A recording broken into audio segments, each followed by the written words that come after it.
আর যে সমস্ত এইসব চিত্রনাট্য আমাদের দেখাচ্ছে যে ঘুষপেটিয়া, আরে আপনি দেশের স্বরাষ্ট্রমন্ত্রী, দেশের রাজধানীতে বিহার নির্বাচনের 4 দিন আগে বিস্ফোরণ হয়েছে, তাই কার? দিল্লিতে মমতা ব্যানার্জির সরকার। জম্মু কাশ্মীরে 4 জন জঙ্গি ঢুকে 26 জনকে দিনের আলোতে গুলি করে ঝাঁঝরা করে মারলো। জম্মু কাশ্মীরে পুলিশের দায়িত্বে কে রয়েছে? ইউনিয়ন মিনিস্ট্রির আন্ডারে রয়েছে পুলিশ।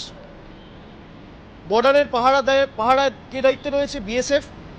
তাহলে একদিকে বিএসএফ আপনার স্বরাষ্ট্র মন্ত্রকের অধীনে, অন্যদিকে দিল্লি পুলিশ থেকে শুরু করে জম্মু কাশ্মীর পুলিশ আপনার স্বরাষ্ট্র মন্ত্রকের অধীনে। তাহলে দিল্লিতে কেন হলো? জম্মু কাশ্মীরে পেহেলগামে কেন হলো? এর দায় কার?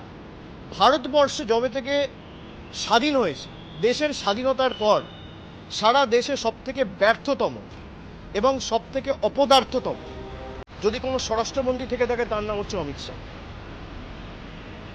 আপনি জিজ্ঞেস করুন, যে বিজেপির সাংসদরা বলছে যে দেশের স্বরাষ্ট্রমন্ত্রী নিজে একজন ঘুষপেটিয়া, সে এসে বলছে বাংলায় ঘুষপেটিয়া আটকে।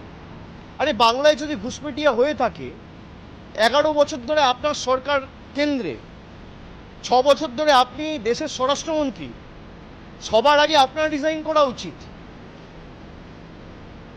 আপনি কাকে এসব বোকা বানাচ্ছেন? কাকে এসব বলে বোকা বানাচ্ছেন?